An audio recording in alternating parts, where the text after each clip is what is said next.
All My Loving. So I was on a tour bus somewhere in the UK with nothing to do, and I started to think of these words, close your eyes. Although we'd met at this point, I don't know that I was thinking specifically of Jane Asher when I wrote this. Though we were courting, it's probably more a reflection on what our lives were like then. Leaving behind family and friends to go on tour and experience all these new adventures.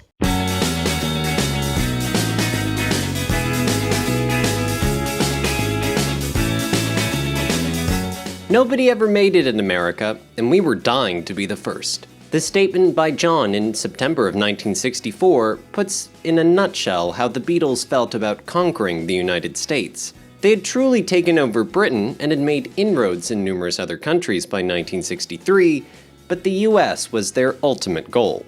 They knew, though, that no foreign act had ever made more than a fleeting impact in the States. Regarding the American charts, John continued, "You get the odd hit from Britain, or you get the odd hit from Germany, there's a lot of freak records." They knew that to be able to have 4 straight #1 hits in America, as they had in Britain in 1963, would be a daunting task indeed. Actually, no foreign act had ever achieved this. If only they could get US exposure like they were having at home. In Britain, She Loves You sold an unprecedented 1.3 million copies, and I Want to Hold Your Hand sold 1.25 million. BBC radio programs, as well as national television broadcasts, brought the Beatles' faces and music into the homes of millions. Would they be able to penetrate the American market in the same way? And if they did, would they just end up a freak one-hit wonder like other British artists before them, such as Mr. Acker Blick, Stranger on the Shore, or The Tornadoes, Telstar? Manager Brian Epstein said the groundwork that allowed for the unthinkable to happen. As well as finally convincing Capitol Records to release the Beatles records in the US, he also struck a deal to have his clients appear on the highly influential American variety show, The Ed Sullivan Show. This show, which officially broke Elvis into the mainstream in October of '56, had the potential for mass exposure to its millions of weekly viewers. Reaching over 1 million sales with their singles in Britain was nothing compared to what The Ed Sullivan Show could do. As history testifies, on February 9, 1964, an estimated 73 million viewers watched this much-hyped young Liverpool group perform 5 songs live from CBS TV Studio 50 in New York City. The final 2 songs that they performed on that day were both sides of their current American #1 hit, I Want to Hold Your Hand. But they needed to decide on a song to put in the start-off position that would make the best first impression. This was a make-or-break decision, because the 73 million curiosity seekers could very well have chosen to turn the channel if they weren't impressed. Whether by plan or sheer luck, they chose to start off their set, as well as the whole show, with the very strong McCartney number, All My Loving. And, as George later said, while the show was on, there were no reported crimes, or very few. When the Beatles were on Ed Sullivan, even the criminals had to rest for 10 minutes. Paul explains in his book The Lyrics, "We were on a package tour with probably 5 or 6 other bands, because one act was not enough to sell tickets," Paul continues. "I'd started work on the lyrics on the bus, and back then we were playing what was known as the Moss Empires circuit. The Moss Empires company owned a number of venues across the country, which would be some of the stops on the tour. There were these large, gorgeous, turn-of-the-century music halls, but nowadays most of them are bingo halls. These places are really nice, big, empty backstage areas. We arrived at the venue with all the hustle and bustle around me, all these various bands and tour crews and stagehand running about.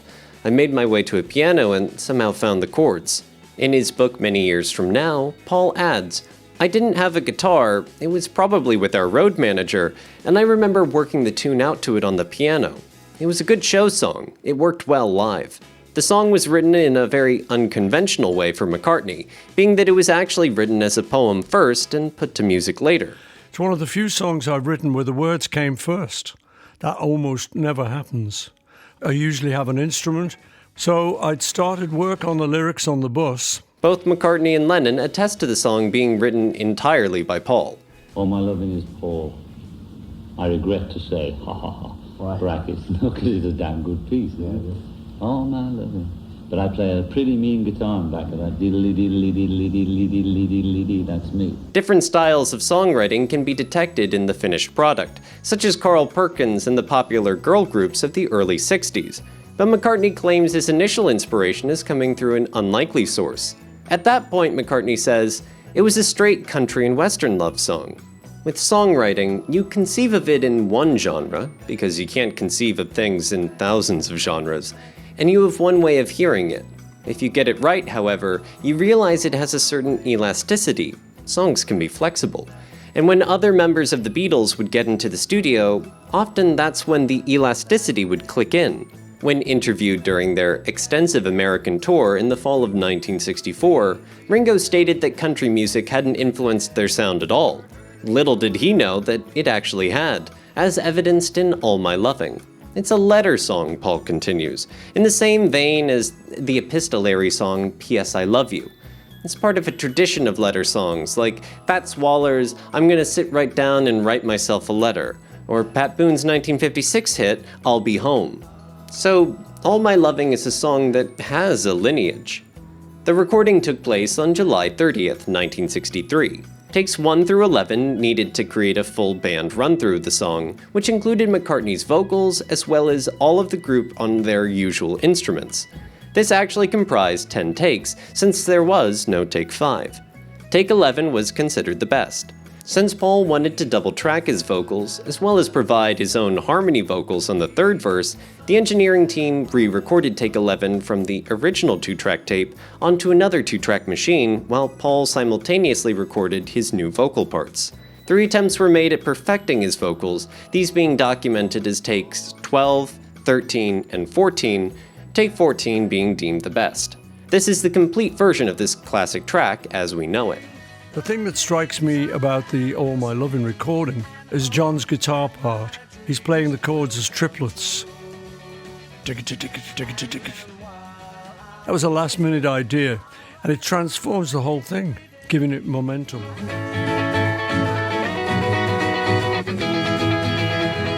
The song is obviously about someone leaving to go on a trip, and that driving rhythm of John's echoes the feeling of travel and motion. It sounds like a car's wheels on the motorway, which, if you can believe it, had only really become a thing in the UK at the end of the 50s. But it was often like that when we were recording. One of us would come up with a little magic thing. It allowed the song to become what it needed to be. Classical music students have claimed that a tune from Tchaikovsky is buried somewhere in the melody of All My Loving. If this claim was ever heard by the Beatles, it assuredly would have caused hysterical laughter, as they always were amused by the overanalyzation of their music received from both the press and fans alike. What was apparent was that Paul showed that he was capable of writing irresistible and unforgettable melodies. Some claimed that this was the most commercial song they had recorded to date, which, amazingly enough, wasn't issued as a single in Britain or America.